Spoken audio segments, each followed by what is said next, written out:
time for my one evening class. But boys are a doozy. Analytical statistics. It's essentially another extension of mathematics. Ah, makes sense. But most of the time we use programs for calculation, so we only need to understand the concepts.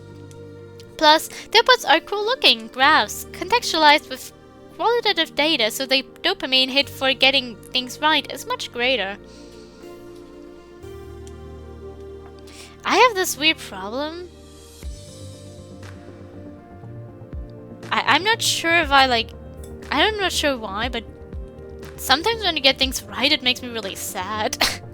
I remember there was like one time I had like a really good grade on something. Better than what I usually had, and it felt so wrong, I asked the teacher to make it lower. I think that memory will also always stick. Because she was so confused about it, and I was on the verge of tears, like, I don't want it. I don't want to have good grades.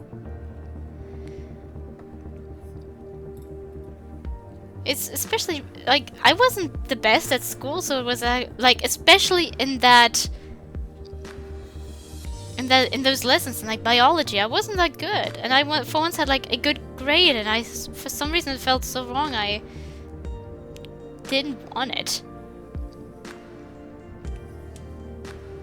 That reminds me generally that it's like this weird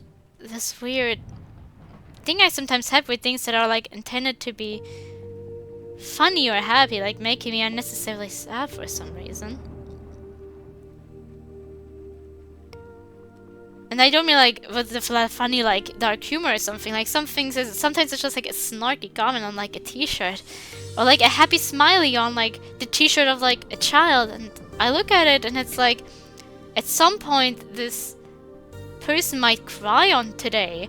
Something bad might happen and they're going to cry, and they're sure that's so happy, but they're just so... I'm getting teary just thinking about it. I don't know what it is. It's like...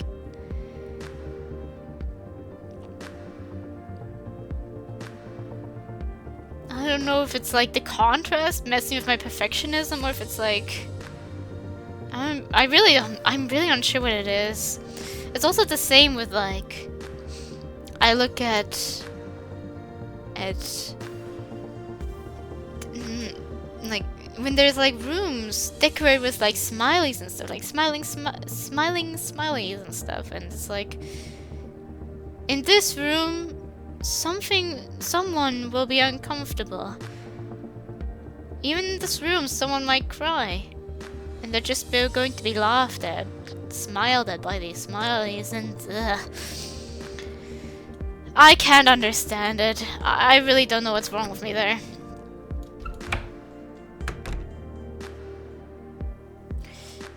That being said, the tension in this classroom air could be cut with a knife. The first exam for this class is coming Thursday, so it makes sense why everyone's so on edge. So I'm guessing today's class will be mostly dedicated to review. I sit in my assigned seat before fishing all the necessary materials out of my backpack, textbook, notebook, calculator, and so on. But just when we get to settle in... Yo, psst!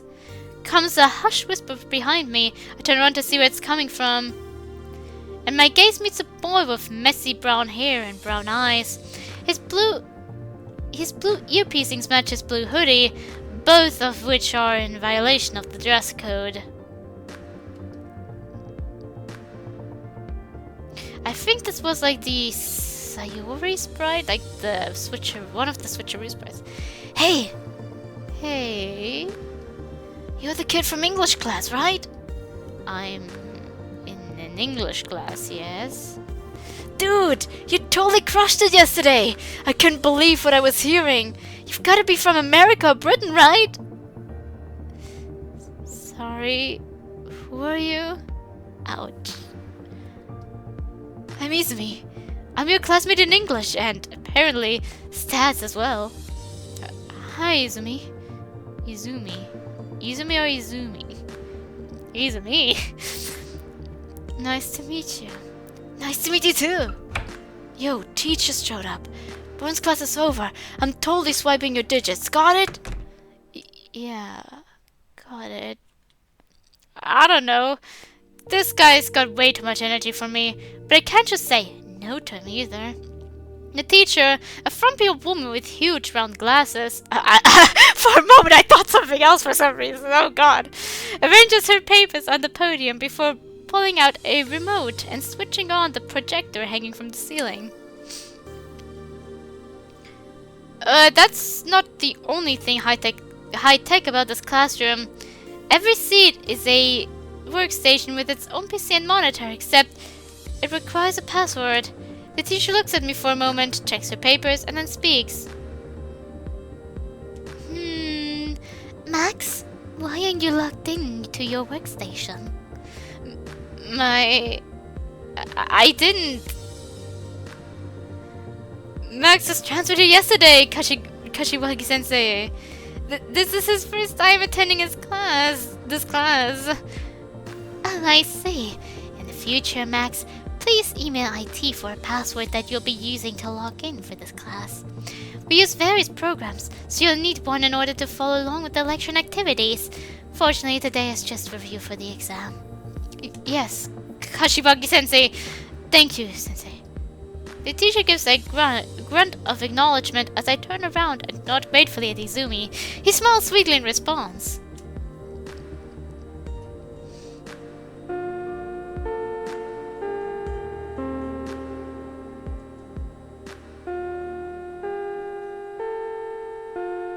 Well, seems that that's about all in class review time I'm getting before the exam. It's to be performed on the computers, but it's all conceptual, meaning you don't have to mess with programs just yet. Still, that's something I'm gonna have to do in my own time, I guess. Within short order, I pack up my things and head out the classroom door.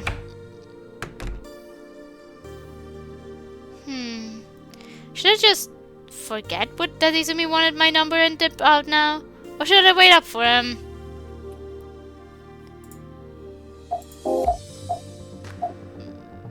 Let's walk with him. Yeah, I really shouldn't just blow him off like that. That'd be a real shitty thing to do, especially if they just helped us.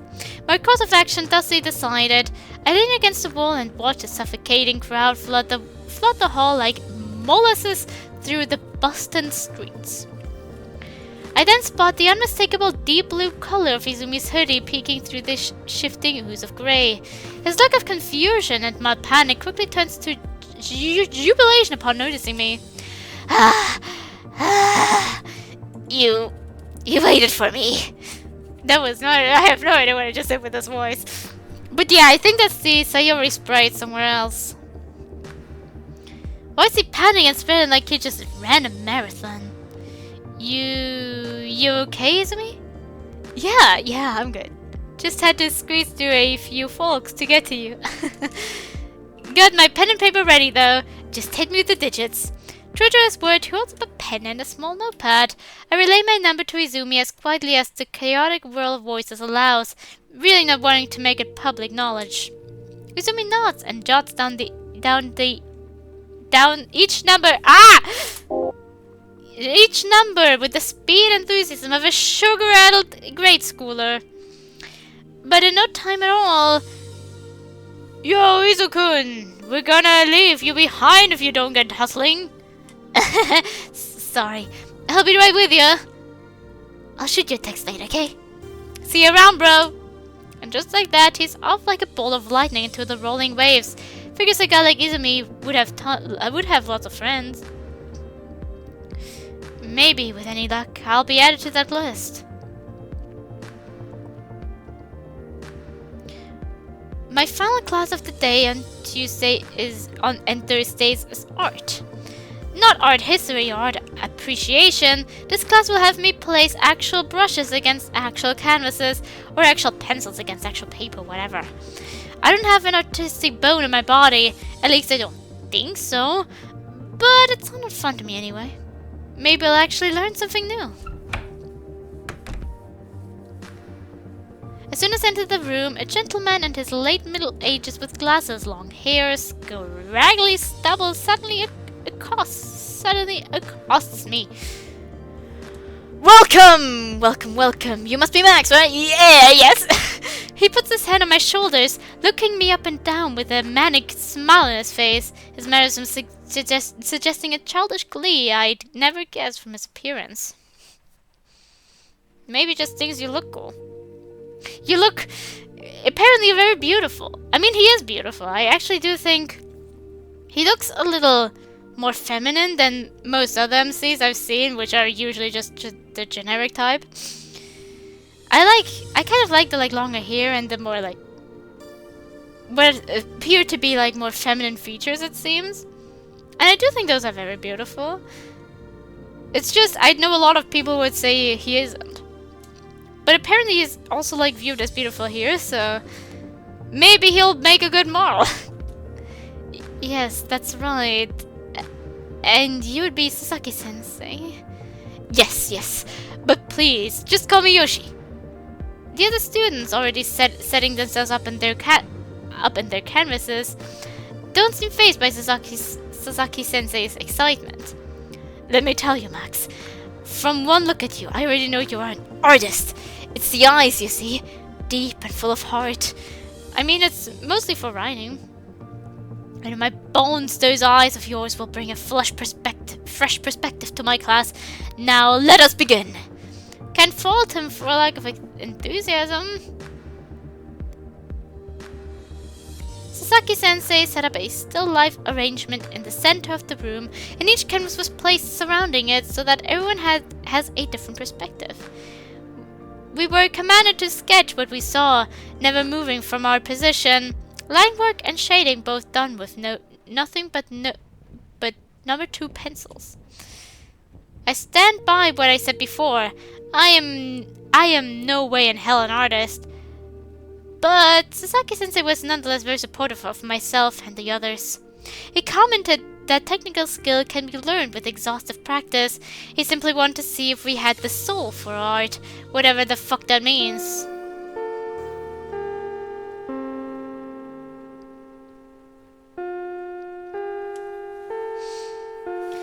The bell sounds before I'm even close to finishing my piece.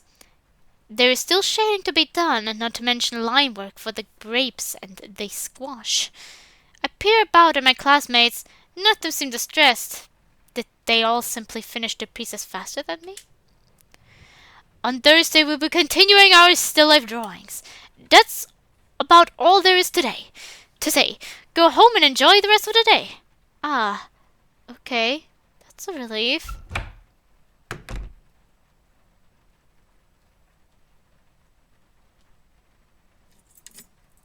When I retrieved my sneakers from my locker, I noticed they still haven't fully dried yet from this morning.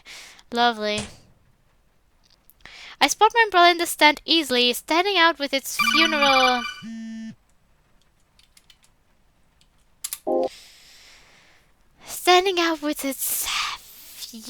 black color. But as I approach to retrieve it, I feel my phone tremble in my pocket, its text tone crying out for immediate attention. Izumi? Ah, no, it's,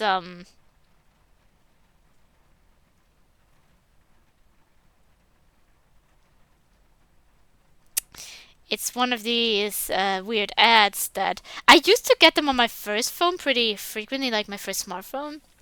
But nowadays I don't have to struggle anymore. I don't know what I did with my last phone. Is your penis not measuring up? Is your lady friend's cervix still disappointingly intact? Dr. Kasai, certified penis surgeon. Call today for your free cock inspection. Fucking spam texts.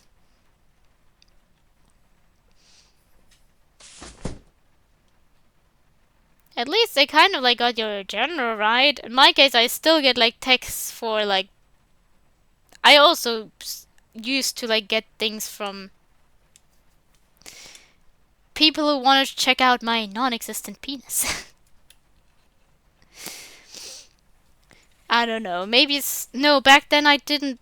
Nowadays I have some accounts with my friends, most of which are guys, and maybe there was some confusion there. But back then I didn't have that. I don't know. My umbrella, my one and only bulwark against the falling clouds, be my shield once more, and let not the tacky blazes suffer the heavens' defilement.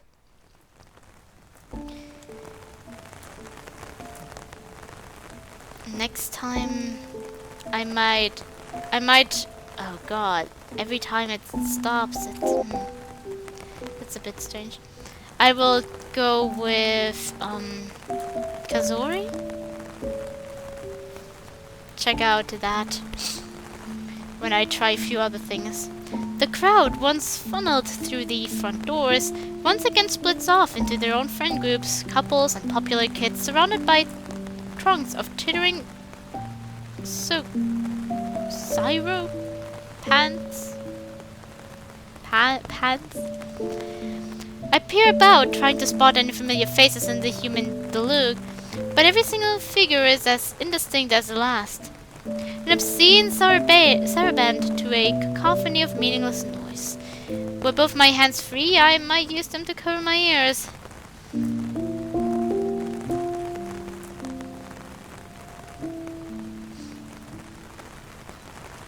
No sign of that Natsuki girl either. Wonder if right now she's ahead of me or behind me. Then it hits me, you need to be a part of a club at the school. It's entirely possible she's at hers right now. Pretty pointless to speculate about someone I barely know, but those cupcakes she made were pretty damn good. And even got to take some home with me.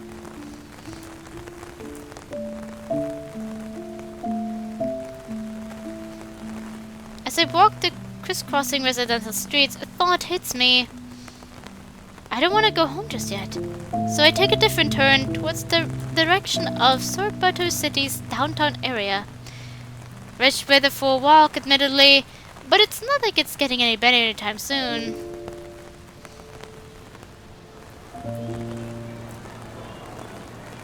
Absent-mindedly, I wander the downtown streets, umbrella over my head, taking in the sights and sounds. The towering grey skyscrapers of the big city are often compared to giant gravestones, to the point of cliché if we're being totally honest. But when's the last time I've seen gravestones plastered with bright signs, neon lights, proud proclamations of a brand's superiority, and blasting energetic pop music? I think that's how I'd want my grave to look like.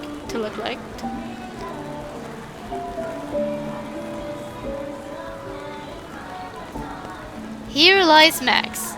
9 out of 10 doctors recommend not dying in such a lame fashion.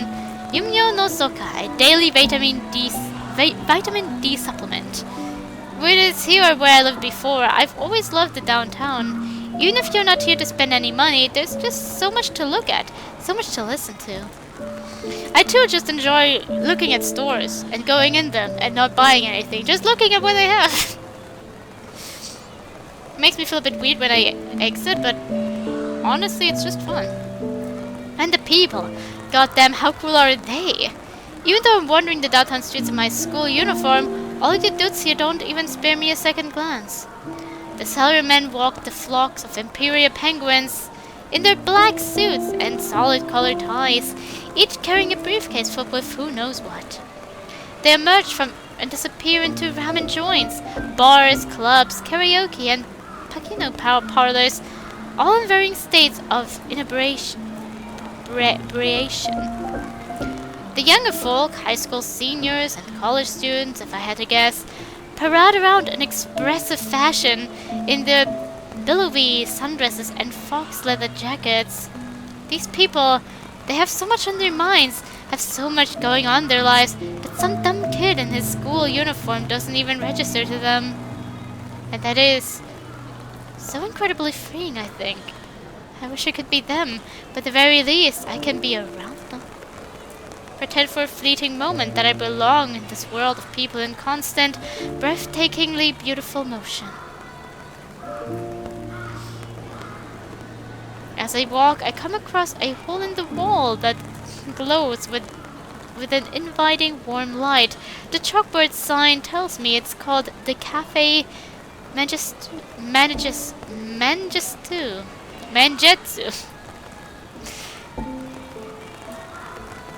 We have a lot of references to like Monica's poems right now. I look through the window, briefly, mind, as I don't want to look like a stalker, and I see there's only a couple of patrons currently occupying. I still have some money on me. Fuck it, I'll treat myself. After taking shelter underneath the awning and closing my umbrella, I take hold of the handle in front of me, push on the locking mechanism, and gently open the door. The lighting and indoor heating both beckon me inside with inviting warmth.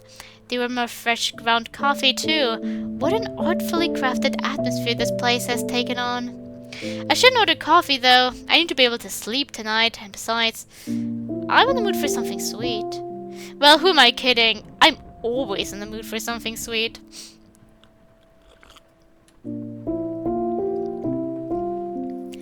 Welcome to the Cafe Ninjutsu. What are you in the mood for today, miss? Miss? I said be easy to not correct her. Appear board at the menu. A white like chalkboard with each item listed in a rainbow of different eye-catching pastels. My friend also sometimes gets like confused with a miss, although he's like a guy. It's just he dresses very feminine too. He doesn't just like have fairly feminine features, but he also like dresses and stuff. He also never corrects anyone usually. Sometimes he even like changes his voice like to avoid awkwardness, just to like a female voice. He's like very good at like making female voices. I would have like, he doesn't want to be online, otherwise I would gladly have recorded a video with him, or like at the very least a normal DDLC, because like he's very good at like making like various of different voices for like especially female characters. And so he sometimes literally just plays along with it to avoid awkwardness, because it really doesn't matter to him. I feel like having... I don't know if those things are really that important. Earlier we said something about tea or hot chocolate.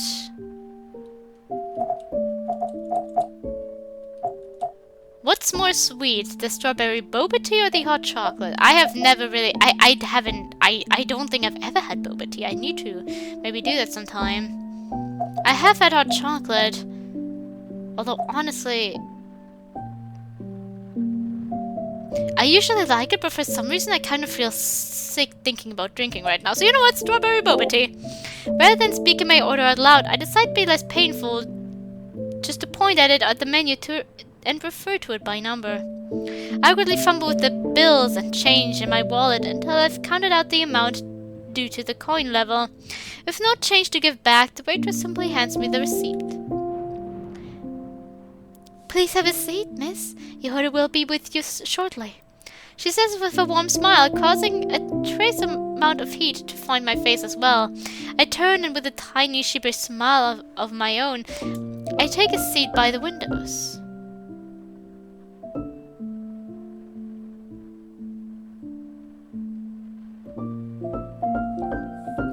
The rain really is pleasant as long as I am indoors. I watch the people outside from behind the rain-soaked window, scurrying to and from their daily toils in all their mortal joy and woe. I, alone in this cafe, situated in the window seat and gazing wistfully out at the eternally grey skies, the tears they weep and the people they fall upon. Someone had to photograph me like this. This aesthetic is to die for. Before long, my order of strawberry boba tea arrives. Unlike the chain cafe joints such as Oshibaku, this comes with a kitschy little glass mason jar instead of a plastic cup. The tea is thick, milky, and sweet.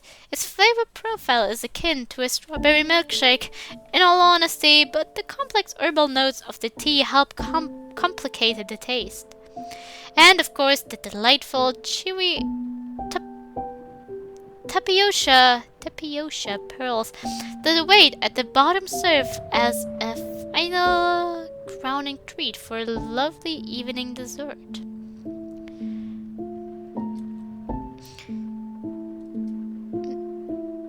spent hours in here. Had I something to occupy the time aside from the treat I ordered?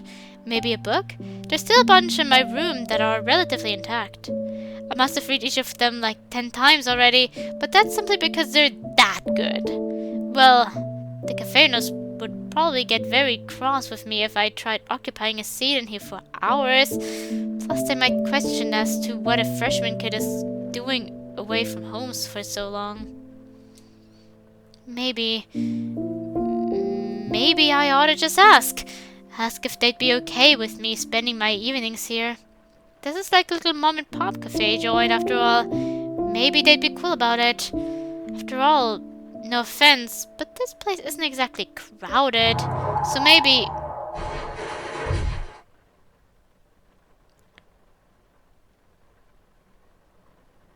Was there like a car crash that he like just witnessed? So maybe they'd say yes if I could just...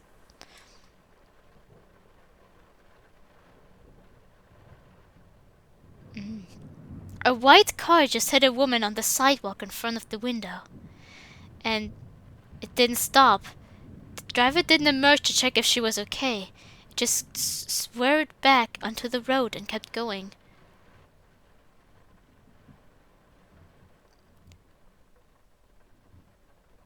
Her body just lies there on the sidewalk, soaking in the rain, her umbrella upturned on the pavement and slowly filling up with rainwater, and she still isn't moving. Is that blood? Everyone else in the cafe is also staring at the scene with mixed reactions of horror, bewilderment, and morbid fascination. It's much the same outside as well. I rise from my seat, leaving my half-emptied order at the table. I can't stay here. Hastily, I flick the switch of my umbrella handle to release it, before I gently open the door and briskly walk as far from the scene as possible. Is someone calling an ambulance?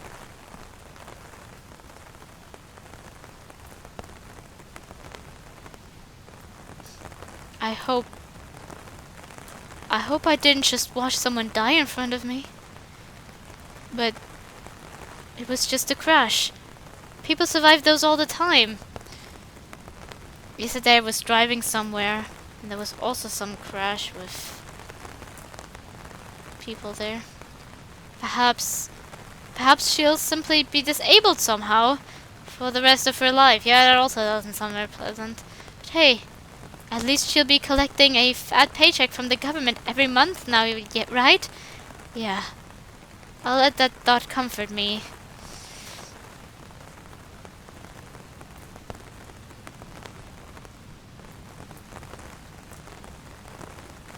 Being that this neighborhood is within walking distance of Saburo High and all, there's gotta be more than a few kids in my age around here, right? Apparently, there's that Natsuki girl, since I keep seeing her ahead of me during the walk to school. But aside from her, it's not like I could just go door to door and be like, "Hey, wanna be friends?" or something. It only works when you're young. And the one time it did work, I wasn't the one doing it. I miss you, Sayori. Oh, so Sayori is our childhood friend still.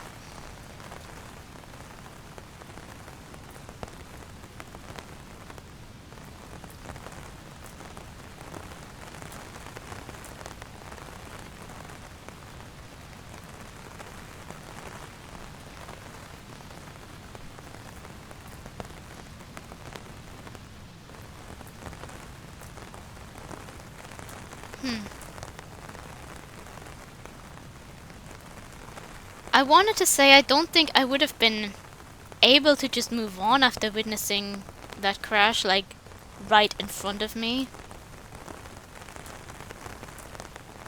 But there's also the thing that, due to the shock, this could just be the natural reaction to the shock. This could just be the way they cope, immediately think about something else. So I don't think it's unrealistic at all for someone to just move on after that.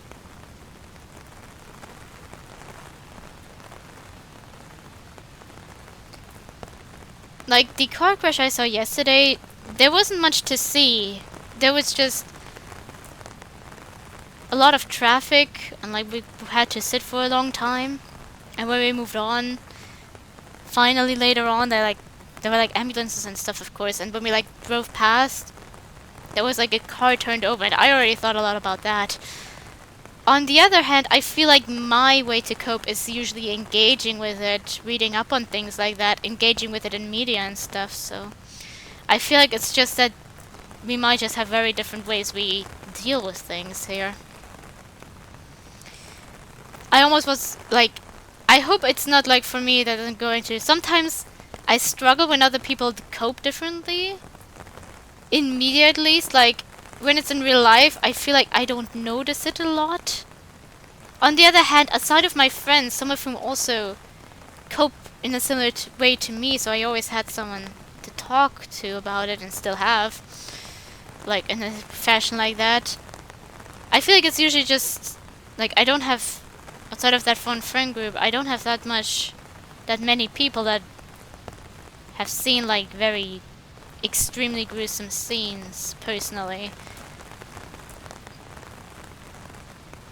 And there are certainly maybe some who I do know, but I'm not close enough to, so of course I can't also see anything there. I think it's usually the media where it sometimes frustrates me, where it's like I feel a little frustrated when I see the way they cope,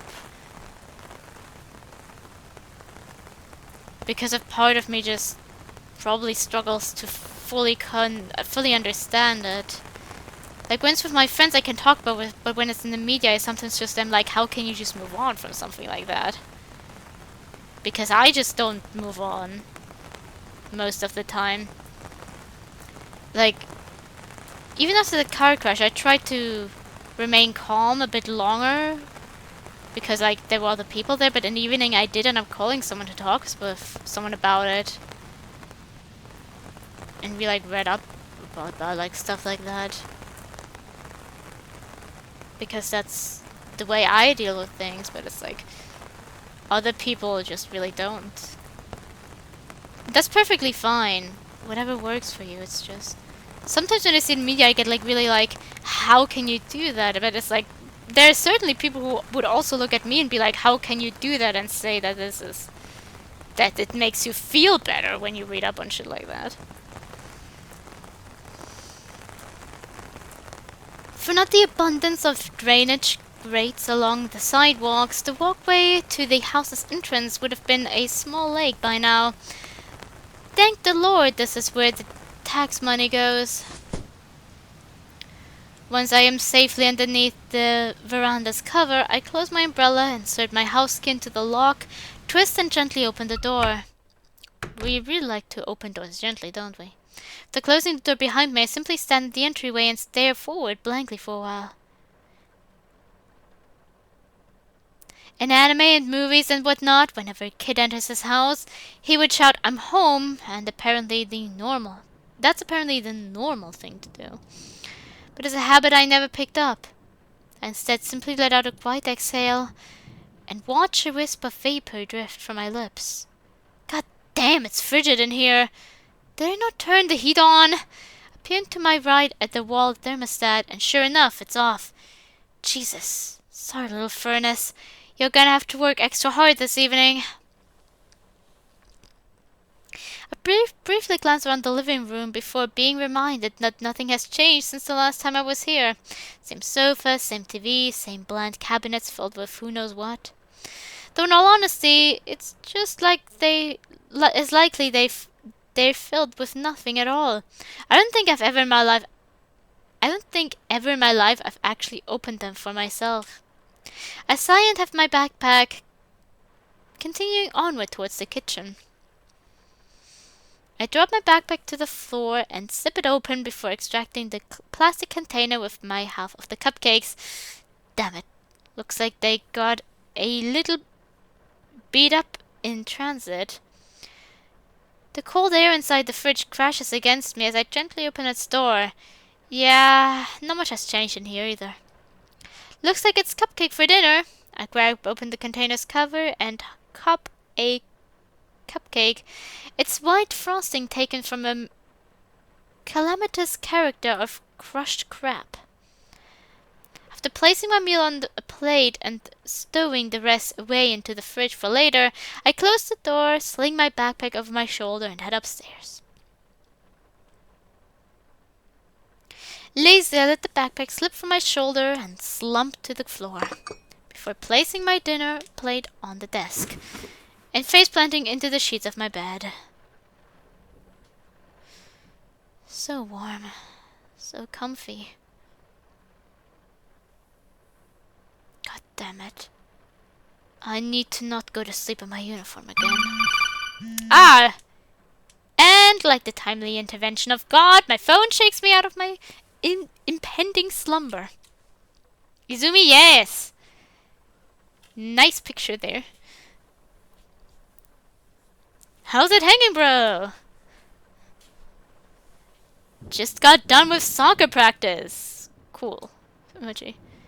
You on the soccer team, are you? You know it. Hey, do you play soccer, bro? You should join the team. Trust me, dude. The guys you practice with on the field are gonna be your mates for life. Nothing like a bond forged in the fires of sportsmanly competition. I feel like a lot of people can't pass up on that. I'm surprised we use our like picture as a profile. Actually, over the years, I've seen more and more people do that. I don't.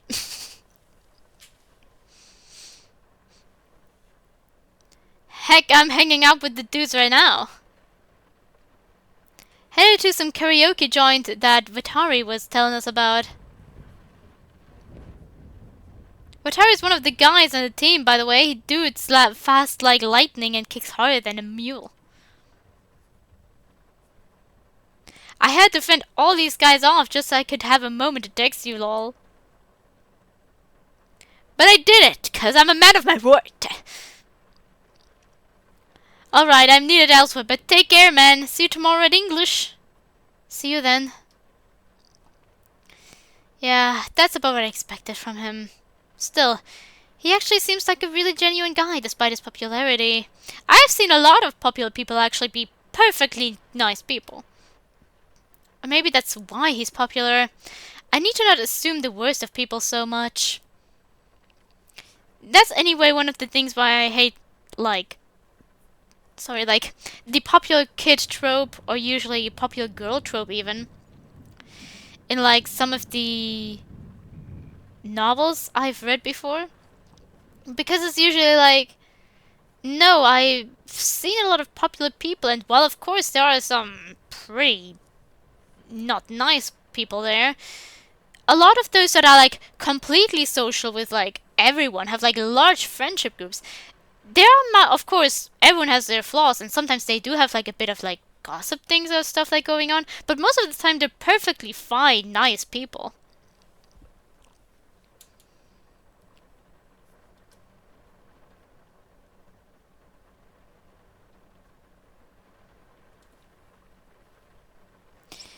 Don't have any outstanding homework that needs doing. Took care of most of that yesterday, and my history paper isn't due till Monday. Given the progress I've already made on it, that is incredibly urgent. I could start studying for my stats exam, but I don't feel like it. So instead, I power on my Gamecast machine and search through the shelf of stacked boxes, each decorated with colorful, eye-catching art.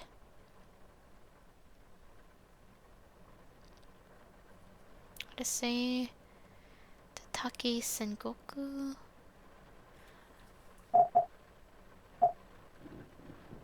Tataki Sengoku. I feel like playing. Why is this one standing out to me? Because it's like.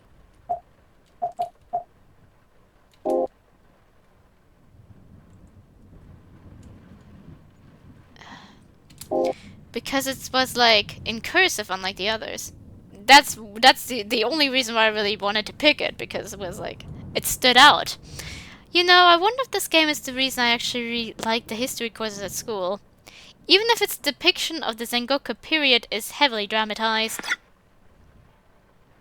I've seen a lot of like, I've read like a few history books where it's like, you know what?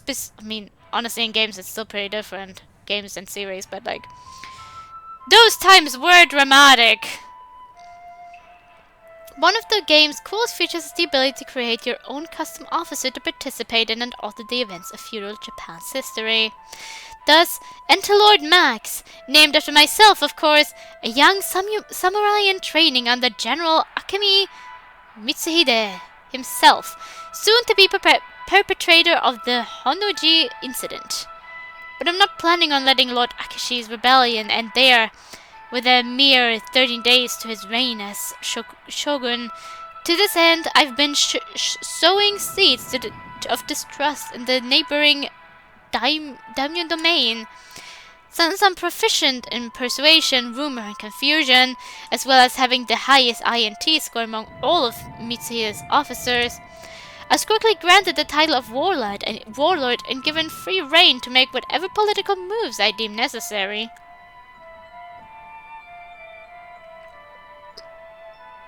Interesting. The Hosokawa and Tsutsui clans are my primary targets. I've made sure to ingregate myself to the former's vassals in order to secure their loyalty, while crippling the latter with political unrest. I'm pretty sure the Tsutsui clan is scripted to always betray Mitsuhide in this scenario, so it's smarter to try and mitigate the threat of their forces. What's more difficult is befriending Hosokawa in such a significant degree that they won't turn their backs on Mitsuhide. Their daimyo is already related to him by marriage of their respective children. It'd be a lot easier if the Hokusawa clan had any unmarried daughters. I could offer myself in a marriageable pact and strengthen the bond of the clans twofold, but no such luck. It might be a better idea simply to keep buttering up their officers one by one until they're more loyal to me than to their own clan, which gives me a delicious idea. What if my betrayal is what cuts Mitsuhide's reign short? What if I had a sizable army of my own, strengthened by Hosokawa and Tsutsui both, ready to make myself useful to Hideyoshi? And if I could sink my claws into Ishida Mitsunari, he wouldn't suspect a thing from a younger, less expected officer like me. My mind races with all the possibilities, all the betrayals and manipulations.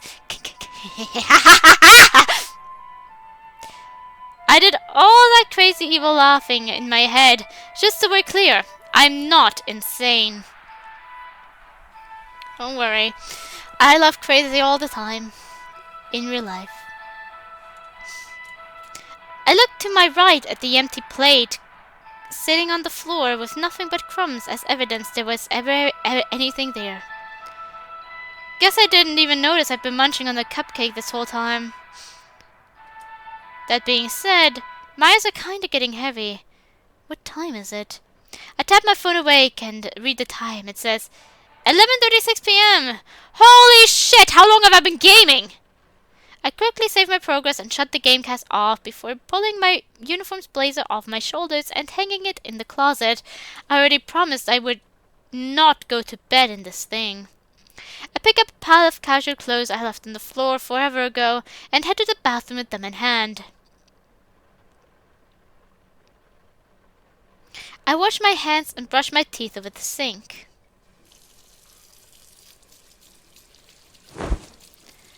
And strip out of my uniform. I take a moment to look at myself in the mirror. Max, you really gotta lay off the sugary stuff. You looked perfectly fine earlier. And all of a sudden, it feels as though a knife has just been locked in my stomach. It's a strange, disquieting mix of boiling pain and the stirring buzz of a hornet's nest. Without thinking, I throw the toilet lid open.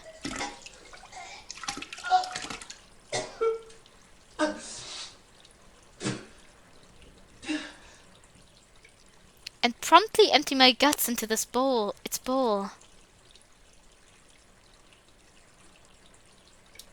No. Not this shit already. It's my second day of high school, goddammit. I stared down at my reflection, swirling about in the lazily shifting cloud of semi-solid vomitus. Why? Why am I like this?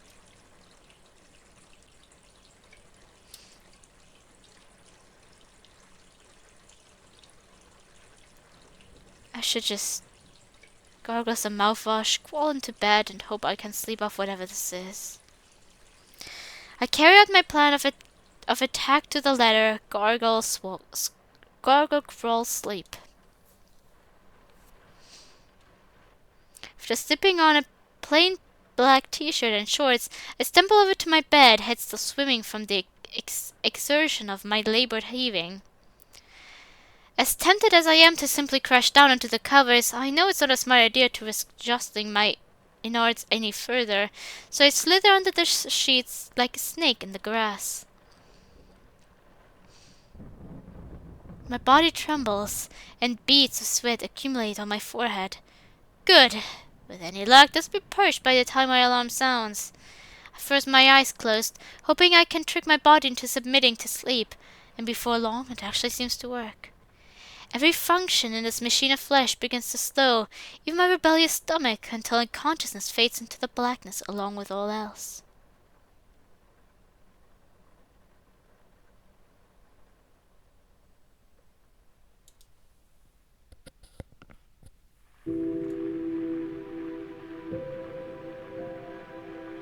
Suffering any kind of severe mental anguish will take its toll eventually. Try to find comfort where it's available.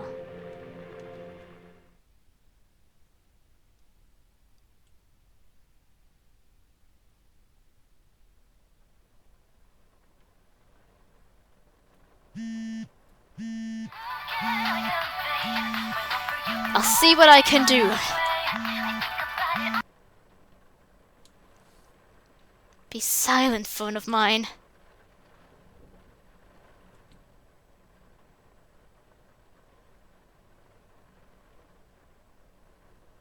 Damn it.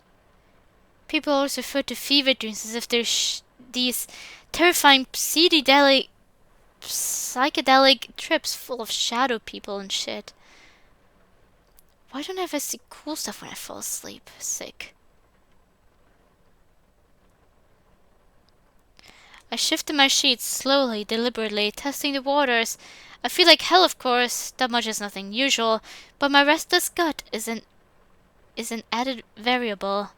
Luckily, it seems a full night's sleep did the trick. My body is once again returned to a state of tolerable dysfunction. Though it still feels like a block of lead as I crawl out from under the covers and stumble to my feet. But at least my innards don't feel like molten lead.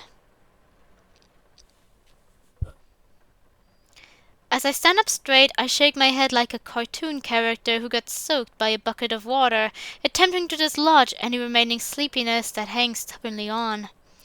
I think it worked, though the tightness still remains.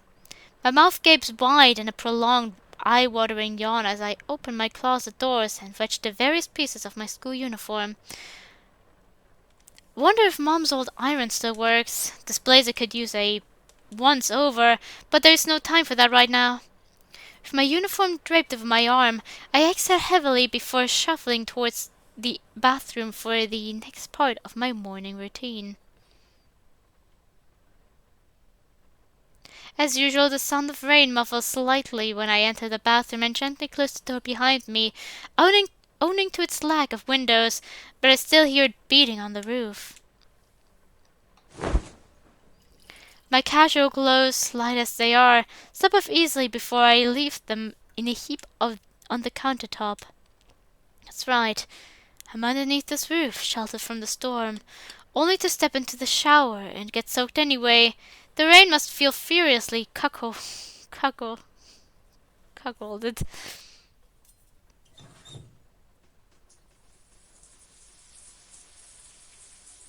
Any new shower thoughts? Yeah, that's the stuff.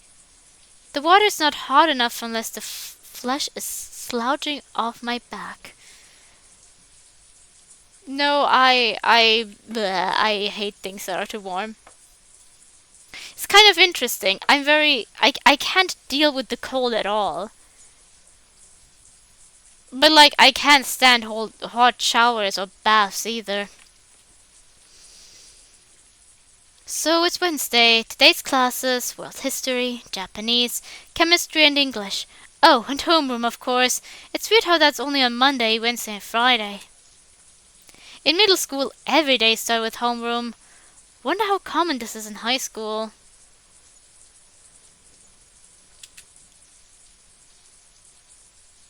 All in all, I count myself tremendously fortunate that things have been as calm and quiet as they have been. I mean, I did almost faint in front of my homeroom class, and I did kind of get told off by that Natsuki girl for my first day. But aside from that, I haven't really done anything to embarrass myself, and nobody's really given me any trouble. So long as I keep my head down and just keep on as I've been keeping on, I think high school will go just fine for me. Hell, maybe it'll even be fun. If they offer us this time to go with Katsu... Oh god, I forgot her name. Shit. If they offer that, I'll go with her. I've got a nice routine. Wake up, shower, brush my teeth, get dressed, go to school, go to the library at lunch, and spend the hour reading, attend classes, go home. It's only been 2 days, but if every day in the years ahead can be exactly like this, I'll be fine, really. I think I'll be fine. If they give us the option. High school is the best years of your life. A sentiment often repeated in media of all kinds, especially here in Japan. High school? I just thought generally when you're young. Enjoy your youth. All that jazz. So many anime, manga, and light novels are taking place in high school or starring high school-aged kids, many of which not even aimed at that age group. It's a bizarre thought. Men in suits reading manga about girls in saifuku to and from their office jobs. All in the bid to recapture those lost springtime days of youth. If I get to be their age, am I going to be the same way? Am I going to miss these days at all? Or perhaps I'll simply follow the same routine until I die. Wake up, shower, brush my teeth, get dressed, go to work, spend an hour reading, work, go home.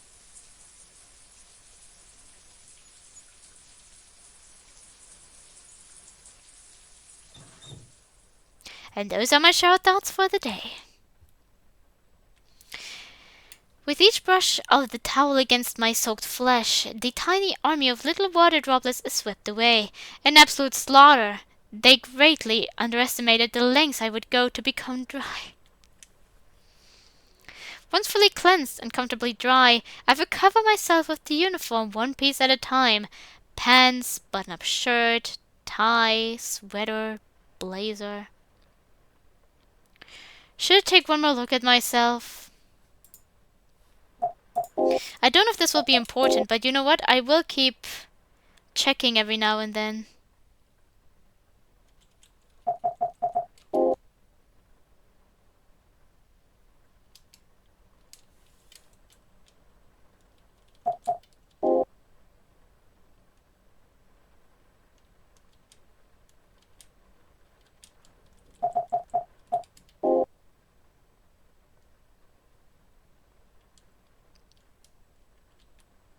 Let's leave with a smile this time.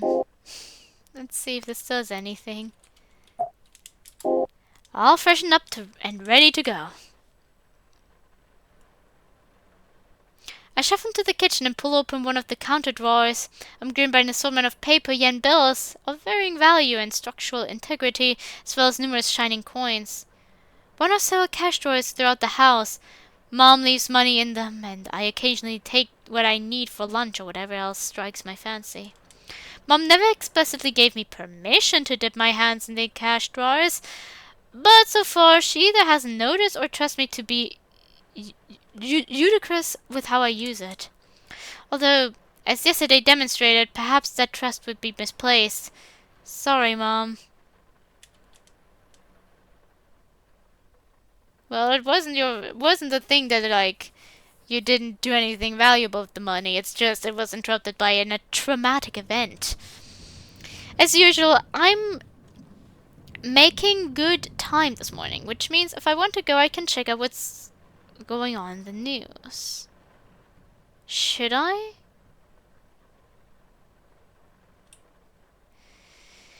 There could be something about the woman on the news today.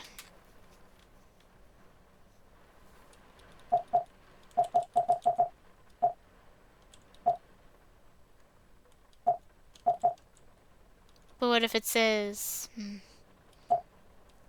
But I still could hope that we meet... I might switch things up every now and then go back and check out a few different options. It's always good to stay informed. If something is, I might load this time around already. Oh, this doesn't trigger anything. The string of recent fatal stabbings incidents over the past 2 weeks has continued, with 60-year-old elementary school teacher Takahashi Mirai being the latest victim. Mirai is the fourth such victim in a string of unexplained knife assaults perpetrated by the so-called Sarubatu slasher, who still remains at large amidst the full-scale SPD investigation. Mirai is the first among the victims to have survived the attack, albeit in critical condition. She is reportedly still under intensive care at Kanashimi Hospital. Police are hopeful that Mirai will provide key testimony that will... I shut the TV off. Seriously? Who the hell decides this is the ideal weather for a serial murder? Of course it's... People could potentially be viewed as vulnerable there. It's usually about vulnerability. Of course, sometimes there's also a specific target group. But most of the time, they also wouldn't attack people if they, like, even those that they want to target, unless they know that this person is going to be vulnerable. And you know, it's been foggy, it's been rainy.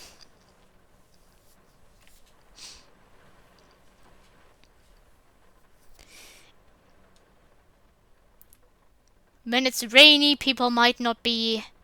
I can't tell. Sometimes it's easier to hear footsteps because of the splashing, but when it's very heavily loud raining, sometimes there are people running past me and I wasn't able to hear them beforehand because the rain was just so loud. Like, for some people this is the ideal weather.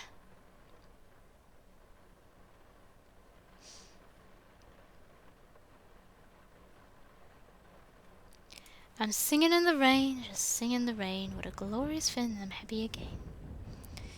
Never heard the song before. I'm lost in the clouds, so dark up above. The sun's in my heart, and I'm ready for love. Well, maybe not. But with my shoes on and back of my shoulder, I'm ready for school at least. Before exiting, I peer to my left at the thermostat to make sure I set it to a reasonable temperature this morning. Fortunately, I did.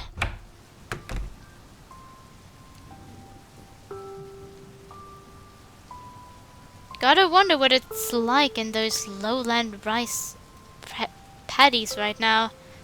Actually, what's the food situation like in general? All this rain can't be good for the crops and livestock, right? Oh well. I'm sure I'll have all the answers I need once everyone's starving and rioting in the streets. After locking the door behind me, I step forward from beneath the shelter and into the oppressive forever shower. I like that it now turned from normal rain to like rain underneath an umbrella. For some reason it's the first time I noticed it if it happened before. I wonder... if society really did collapse due to this rain. I wonder how long I would last out there. I sigh, heft my bag and continue onwards towards school with steady, purposeful steps.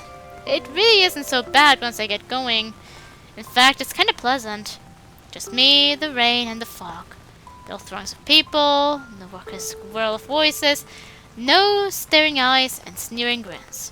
I've learned to find comfort in the isolation. As much as you get used to it, humans will remain social creatures.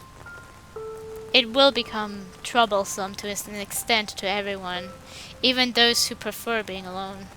Yeah, this is fine. I'll be fine. Those youthful, sunny days are behind me, but I guess that was never meant to last long anyway. Just keep walking.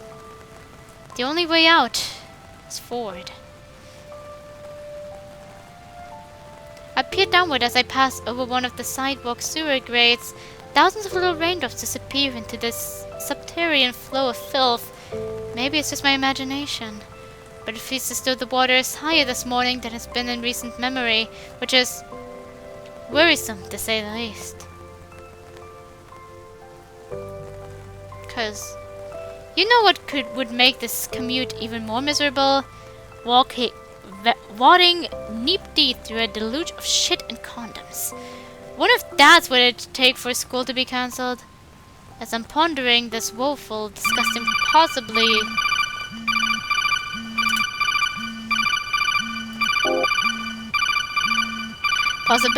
I am jolted out of my ruminations by... Huh? What the hell? Someone's calling me. I fish my vibrating phone out of my pocket and look at display to a certain caller ID. Oh, it's Kazori. I'm assuming... Yeah, I think that was the good morning. Stop back... Salam. Stop back here, Kazori. Am I saying it right?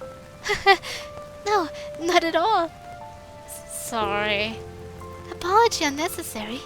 You know why I have called you instead of simply sending you a text message? It's because I wish to better my own understanding of the Japanese language.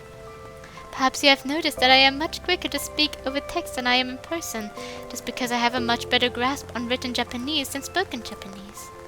So, you should not apologize for trying to learn, because I am trying to do the same thing. Unless you believe my manner of speaking warrants an apology. No, not in the slightest.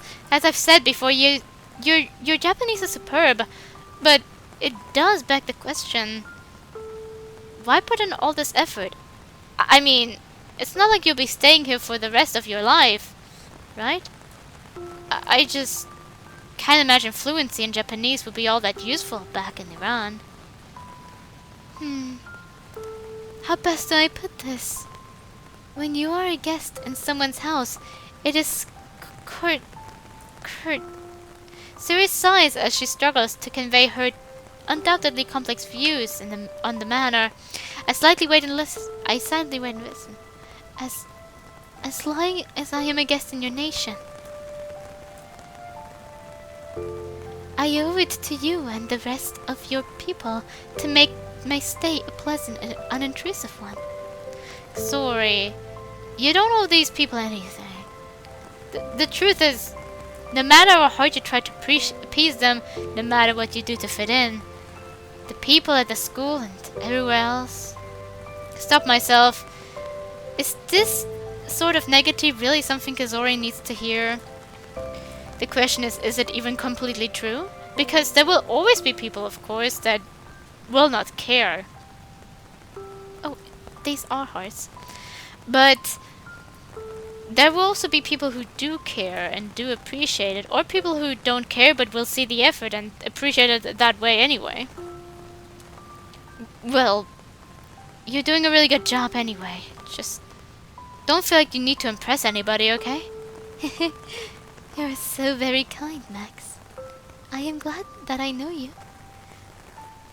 I need to end this call before my face bursts into flames. I am glad to know you too. Okay, well, I'll see you at chemistry, yeah? I am looking forward to it. Goodbye, Max. Goodbye. I take a deep breath after hanging up. Good. I was dangerously close to breaking out into flustered rambling there. I stare down at Kazuyori's name and picture my contact list. Is it true? Is she really looking forward to chemistry class just because I'll be there?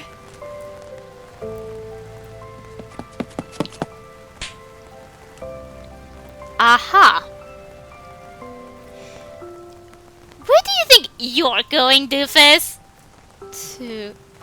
to school? It seems we're starting to get closer with Natsuki now. Natsuki quickly circles around in front of me and begins walking backwards in order to face me while we make our way to school on the soaked sidewalk.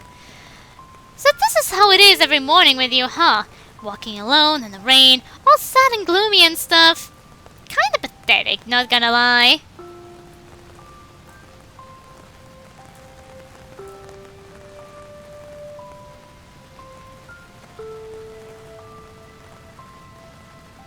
I don't know what pot meets kettle means. I kinda wanna try because... Oh, yes. And I can see you are just surrounded by friends and admirers. You little... Well, unlike you, I choose to be alone. Who wants to hang out with all these boring-ass losers anyway? Should I take that to mean I'm not a boring-ass loser? Take it however you want. Up the ass is probably how you prefer it. What? Ha! Knew that'd get you! My face being hot as it is, I'm certain it must be a deep pink color right now. I cast my gaze downward to the sidewalk, unable to meet Natsuki's thoroughly satisfied grin. Anyway, since we seem to come to school the same way, we should walk together. Both to and from. No sense in both of us being bitter and lonely. Wait, for real? Yeah? Why would I lie about something like that? I just thought you were... I didn't think... Look! If it helps, I'm just not used to this kind of pleasant company, okay? It's because it's not safe to be walking to and from school alone. For either of us. You know about this other Batu slasher, right? I heard you like targeting pretty girls. I'm going to get carved up by some psycho, and neither should you be. But I'm not a... And this is not me saying I think you're pretty, okay? It's just some creepy like stabbing people who probably think you are. I mean, yeah, sure. I'd love to walk you to and from school, Natsuki. I smile as warmly as I can, hoping I'll hide the blush that has no doubt overtaken my visage.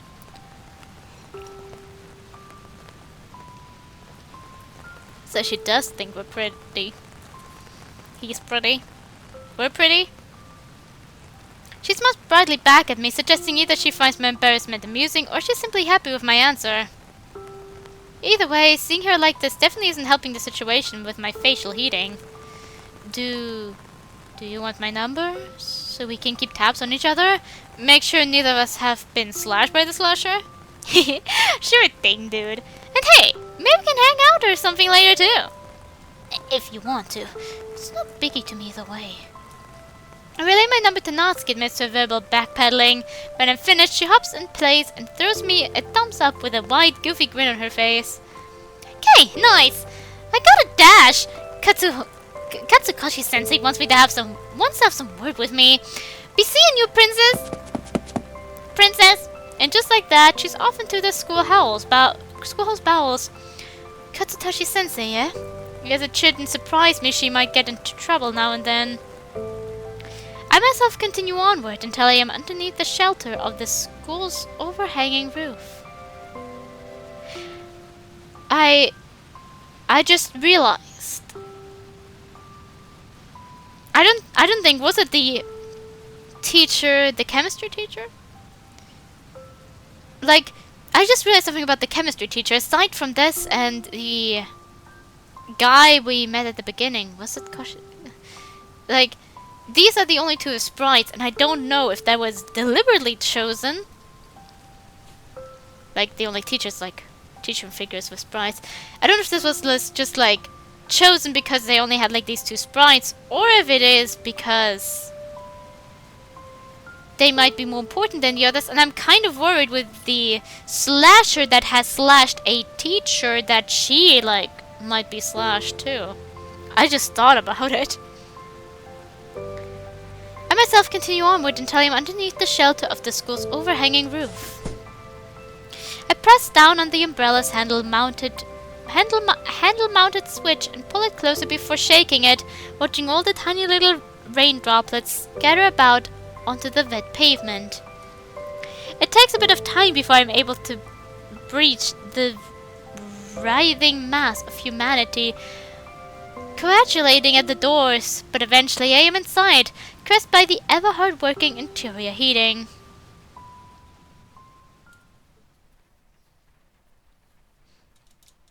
More waiting.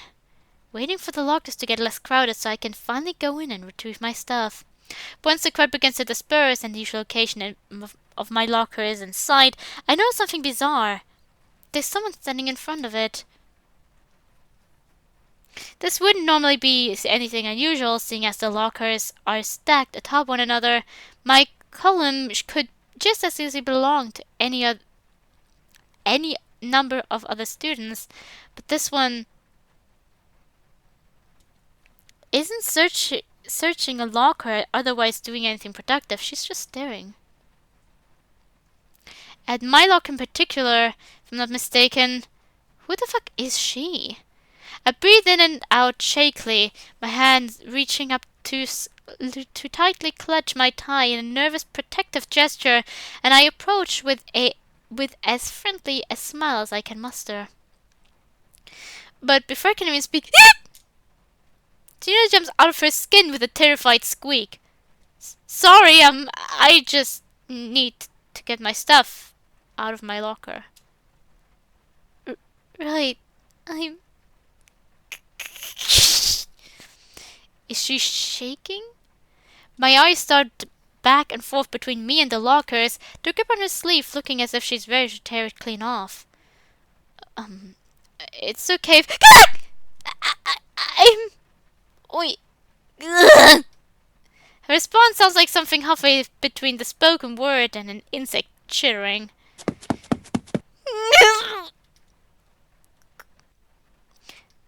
I gotta wonder, is this how I sound to everyone else? I mentally shrug and retrieve my locker key from my pocket. At least the way is clear now. I hope she's okay. Some of my sneakers. Off go my sneakers, on go the uniform shoes.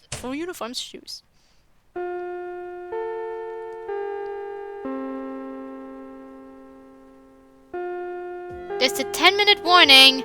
Homeroom calls. Thankfully, it'll be less embarrassing than the last one, probably.